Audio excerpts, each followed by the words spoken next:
Hello friends, मैं महेंद्र सिहाग आपका अपने YouTube channel Mahendra sir Sirsa में हार्दिक स्वागत करता हूं। आज हमारा जो टॉपिक है वो है ज्वालामुखी। ज्वालामुखी से संबंधित जो भी प्रीवियस ईयर के क्वेश्चन हैं उन्हें आज हम सॉल्व करेंगे। तो सबसे पहला जो हमारा क्वेश्चन है वो है, निम्नलिखित में से किसे प्रकृति का सुरक्षा बल्ब कहा जाता है। यानी कि प्रकृति का सुरक्षा जो बल्ब है वो किसे कहा जाता है।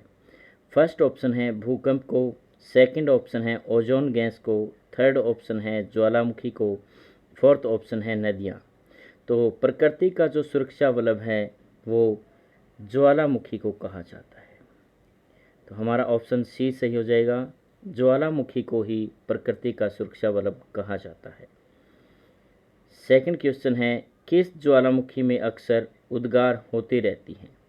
ज्वालामुखी जो है वो 3 प्रकार के होते हैं। कितने प्रकार के होते हैं? 3 प्रकार के होते हैं। 3 प्रकार कौन कौन से होते हैं? जागृत ज्वालामुखी होते हैं, प्रक्षुब्ध ज्वालामुखी होते हैं और मृत ज्वालामुखी होते हैं। तो ये 3 प्रकार होते हैं ज्वालामुखी के। तो सबसे फर्स्ट ऑप्शन है जागृत ज्वालामुखी, प्रक्षुब्ध ज्वालामुखी, थर्ड ऑप्शन है मृत ज्वालामुखी और मृत ज्वालामुखी को ही शांत ज्वालामुखी भी कहा जाता है। तो किस में से अक्सर उद्गार होता रहता है? उद्गार जिसमें से होते रहते हैं वो है जागृत ज्वालामुखी। जागृत ज्वालामुखी को ही हम सक्रिय ज्वालामुखी भी कहते हैं। इसे ही हम सक्रिय ज्वालामुखी भी कहते हैं। सक्रिय ज्वालामुखी भी इसे कहा जाता है। नेक्स्ट क्वेश्चन है, किस ज्वालामुखी में ऐतिहासिक काल से उद्गार नहीं हुए हैं। कौन सा ऐसा ज्वालामुखी है जिसमें ऐतिहासिक काल से उद्गार नहीं हुए हैं? फर्स्ट ऑप्शन है जागृत ज्वालामुखी, सेकंड ऑप्शन है प्रक्षुब्ध ज्वालामुखी, थर्ड ऑप्शन है शांत ज्वालामुखी, फोर्थ ऑप्शन है मृत ज्वालामुखी। तो इसमें हमें ध्यान रखना है कि कौन सी ज्वालामुखी में ऐतिहासिक काल से उद्गार नहीं हुए हैं। तो वो होता है मृत ज्वालामुखी। मृत ज्वालामुखी जो है इसमें लंबे समय तक यानी कि उद्गार नहीं हुए हों।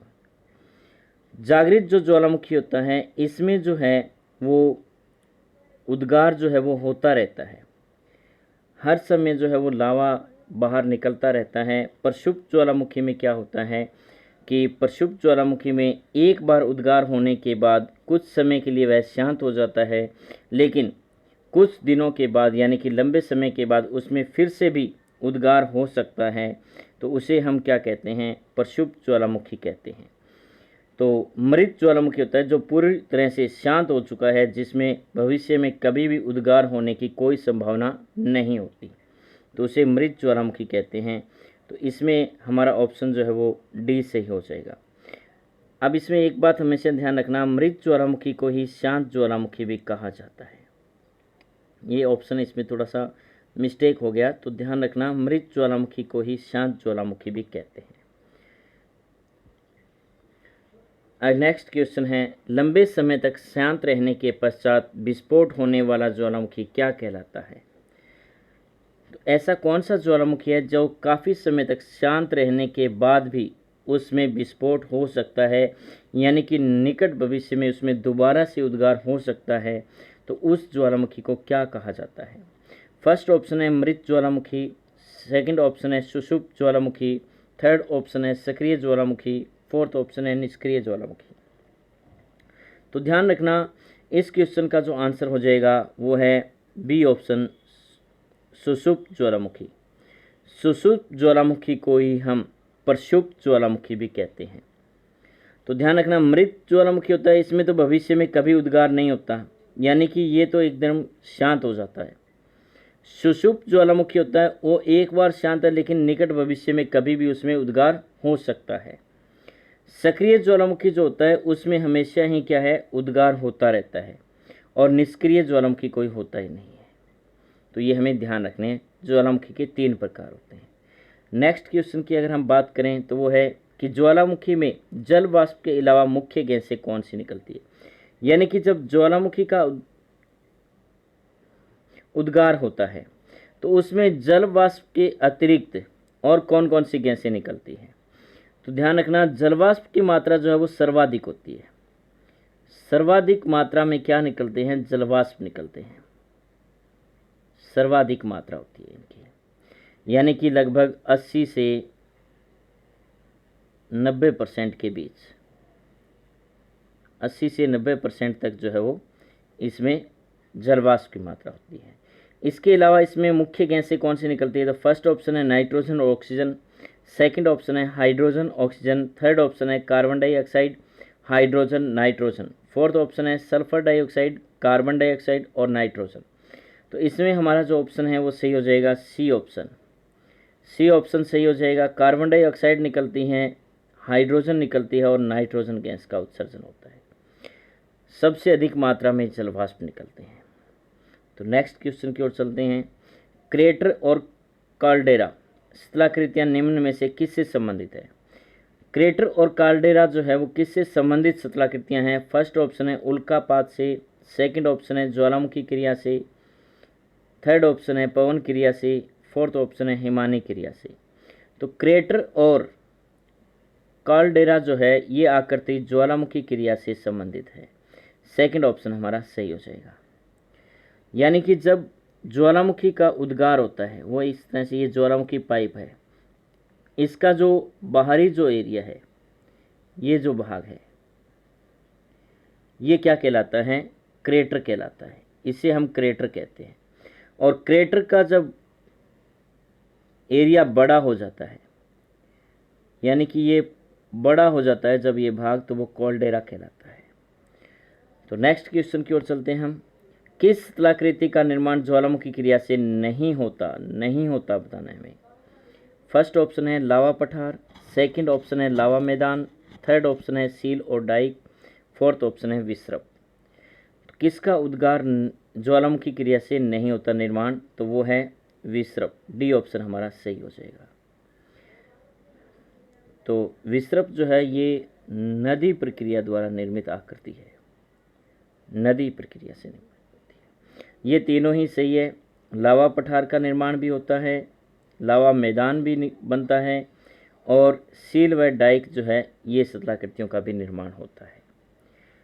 तो नेक्स्ट क्वेश्चन की ओर चलते हैं। निम्नलिखित में से कौन सा ज्वालामुखी के उन 3 वर्गों में शामिल नहीं है जो उनके उद्गम की आकृति के आधार पर वर्गीकृत किए गए हैं? यानी कि जब ज्वालामुखी का उद्गार होता है तो उसमें आकृति में जो कितने प्रकार के 3 वर्गों में इसको बांटा गया है, तो 3 प्रकार कौन कौन से ज्वालामुखी के? फर्स्ट ऑप्शन है जागृत ज्वालामुखी, सेकंड ऑप्शन है प्रक्षुब्ध ज्वालामुखी, थर्ड ऑप्शन है मृत ज्वालामुखी, फोर्थ ऑप्शन है यौगिक ज्वालामुखी। तो कौन सा वर्गीकरण जो है वो नहीं है वो बताना है हमें, कि इन तीनों में कौन सा शामिल नहीं है। तो 3 प्रकार के ज्वालामुखी होते हैं। जागृत ज्वालामुखी भी होता है, प्रक्षुब्ध भी होता है, मृत भी होता है, लेकिन यौगिक ज्वालामुखी नहीं होता। तो हमारा ऑप्शन डी सही हो जाएगा। यौगिक ज्वालामुखी नहीं होता है, जागृत होता है, प्रक्षुब्ध होता है और मृत ज्वालामुखी होता है। जागृत ज्वालामुखी को ही हम सक्रिय ज्वालामुखी भी कहते हैं, प्रक्षुब्ध ज्वालामुखी को ही हम सुषुप्त ज्वालामुखी भी कहते हैं, मृत ज्वालामुखी को ही हम शांत ज्वालामुखी कहते हैं। तो ये भी ध्यान रखना है हमें। नेक्स्ट क्वेश्चन की ओर चलते हैं। निम्नलिखित में से कौन सी शिलाकृति ज्वालामुखी क्रिया से संबंधित नहीं है? यानी कि जब ज्वालामुखी का उद्गार होता है तो इनमें से कौन सी शिलाकृति है जो नहीं बनती? फर्स्ट ऑप्शन है क्रेटर, क्रेटर तो निर्माण होता है भाई। कॉल्डेरा, कॉल्डेरा भी बनता है। ग्लेशियर, ग्लेशियर भी बनता है। तो फियोर्ड, फियोर्ड ये तो तट है। फियोर्ड क्या होते हैं? तट होते हैं महासागरों के। तो फियोर्ड जो आकृति है इसका निर्माण ज्वालामुखी प्रक्रिया से नहीं होता। तो ये तीनों होते हैं, ये नहीं होता। हमारा ऑप्शन डी सही हो जाएगा। इसमें नहीं होता ये बताना है हमें। नेक्स्ट क्वेश्चन की ओर चलते हैं। डाइक क्या है? डाइक जो है वो क्या है? तो डाइक क्या है? फर्स्ट ऑप्शन है ज्वालामुखी निर्मित वहीवर्ती शिलाकृति, यानी कि ज्वालामुखी जब उद्गार होता है तो पृथ्वी की ऊपर जो आकृति बनती है वो है। सेकंड ऑप्शन है ज्वालामुखी निर्मित आंतरिक शिलाकृति, यानी कि ज्वालामुखी जब उद्गार होता है तो पृथ्वी के अंदर जो स्थलाकृति बनती है वह है, या तटीय स्थलाकृति है, सी ऑप्शन, या फोर्थ ऑप्शन है हिमनद निर्मित स्थलाकृति है। तो डाइक जो होता है वो ज्वालामुखी निर्मित आंतरिक स्थलाकृति है। पृथ्वी के अंदर जो स्थलाकृति बनती है वो है डाइक स्थलाकृति। तो आंतरिक, इसका ऑप्शन हमारा क्या हो जाएगा सही, बी ऑप्शन सही हो जाएगा, सेकंड ऑप्शन सही हो जाएगा। नेक्स्ट क्वेश्चन की ओर चलते हैं। अग्निवल्य किसे कहा जाता है? अग्निवल्य किसे कहा जाता है? तो अटलांटिक परिमेखला को कहा जाता है, फर्स्ट ऑप्शन। सेकंड ऑप्शन हिंद परिमेखला को कहा जाता है। थर्ड ऑप्शन है प्रशांत परिमेखला को कहा जाता है। फोर्थ ऑप्शन है आर्कटिक परिमेखला को कहा जाता है। तो इसका हमारा जो आंसर है वो सही हो जाएगा प्रशांत परिमेखला। प्रशांत परिमेखला को ही अग्निवल्य कहा जाता है, यानी कि रिंग्स ऑफ फायर भी इन्हें कहते हैं। रिंग्स ऑफ फायर कहा जाता है प्रशांत परिमेखला को, क्योंकि विश्व में सबसे अधिक ज्वालामुखी, यानी कि सर्वाधिक जो ज्वालामुखी है वो यहीं पर जो है वो निकलते हैं, यहीं पर उनका जो है वो उद्गम होता है। सबसे ज़्यादा ज्वालामुखी जो है वो प्रशांत परिमेखला में ही निकलते हैं, उद्गार होता है। नेक्स्ट क्वेश्चन की ओर चलते हैं। लेकोलिथ संबंधित है। लेकोलिथ जो आकृति है वो किससे संबंधित है? तो ज्वालामुखी से संबंधित है। सेकंड ऑप्शन भूकंप से।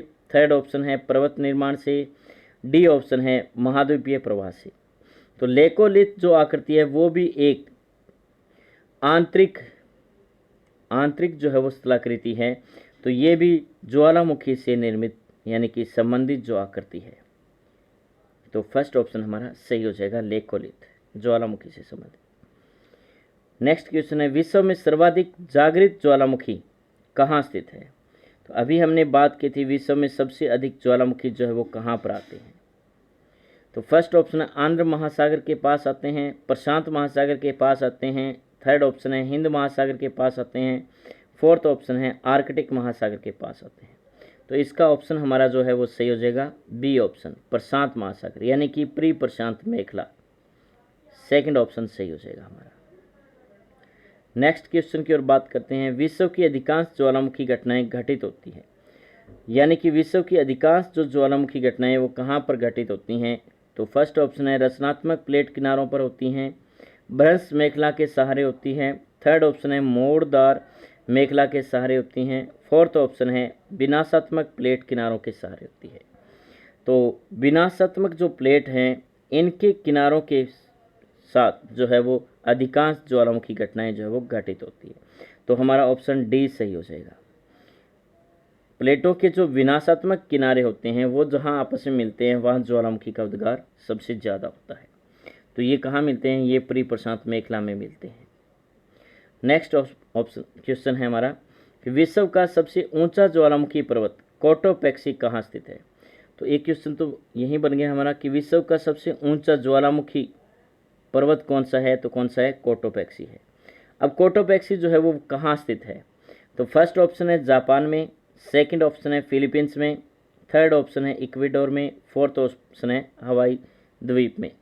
तो इसका जो ऑप्शन है हमारा वो सही हो जाएगा, इक्वेडोर।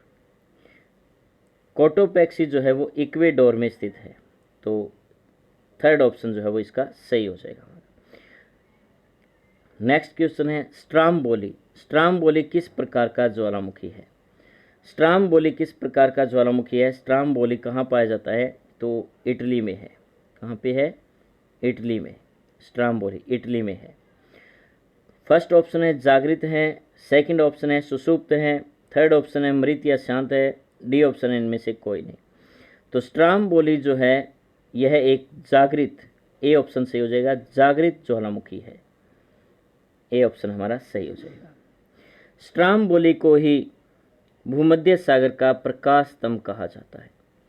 भूमध्य सागर का प्रकाश स्तंभ जब वो कहा जाता है।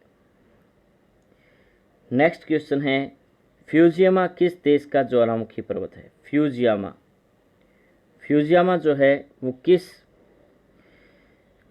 देश का ज्वालामुखी पर्वत है? तो फ्यूजियामा जो है वो फर्स्ट ऑप्शन है इटली, सेकंड ऑप्शन है जापान और थर्ड ऑप्शन है कीनिया, फोर्थ ऑप्शन है मैक्सिको। तो फ्यूजियामा जो है वो जापान का ज्वालामुखी पर्वत है, जापान का। सेकंड ऑप्शन सही हो जाएगा हमारा, जापान का। और यह एक सुषुप्त ज्वालामुखी पर्वत है, सुषुप्त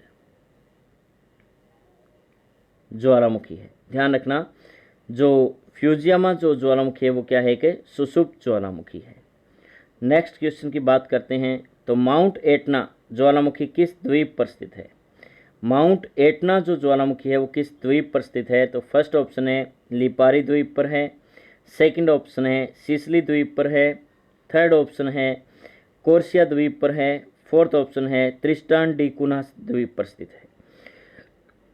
तो माउंट एटना जो है वो इटली में है। कहाँ पे है? इटली में पड़ता है माउंट एटना। अब कौन से द्वीप पर स्थित है? तो यह सिसिली द्वीप पर, यानी कि सेकंड ऑप्शन हमारा सही हो जाएगा, सिसिली द्वीप पर स्थित है। नेक्स्ट क्वेश्चन की ओर चलते हैं। मोना लोआ उदाहरण है। मोना लोआ जो है वो किस प्रकार का ज्वालामुखी है? तो मोना लोआ प्रक्षुब्ध ज्वालामुखी है, सक्रिय ज्वालामुखी है, मृत ज्वालामुखी है या ज्वालामुखी क्षेत्र में पठार है? तो मोना लोआ जो है वो एक प्रकार का सक्रिय ज्वालामुखी है।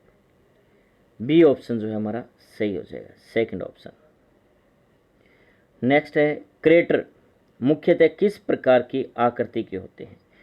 क्रेटर यानी कि जो ज्वालामुखी छिद्र है, जब ज्वालामुखी बाहर निकलता है तो वह क्रेटर में से होकर निकलता है। तो यह किस प्रकार की आकृति का होता है? फर्स्ट ऑप्शन है गोलाकार होता है, सेकंड ऑप्शन है कीपाकार होता है, थर्ड ऑप्शन है शंक्वाकार होता है, फोर्थ ऑप्शन है लंबवत होता है। तो यह कीपाकार आकृति का होता है। बी ऑप्शन हमारा सही हो जाएगा, सेकंड ऑप्शन सही है, कीपाकार आकृति का होता है। नेक्स्ट क्वेश्चन है ज्वालामुखी के उद्गार के समय निकलने वाली गैस में जलवाष्प की मात्रा कितनी होती है? तो ध्यान रखना, जब ज्वालामुखी में उद्गार होता है तो सबसे ज़्यादा जो है वो जलवाष्प की मात्रा पाई जाती है। फर्स्ट ऑप्शन है 40 से 50%, सेकंड ऑप्शन है 50 से 60%, थर्ड ऑप्शन है 60 से 70%, फोर्थ ऑप्शन है 80 से 90%। तो जलवाष्प की जो मात्रा है वो 80 से 90% पाई जाती है। डी ऑप्शन हमारा सही हो जाएगा, डी ऑप्शन सही है।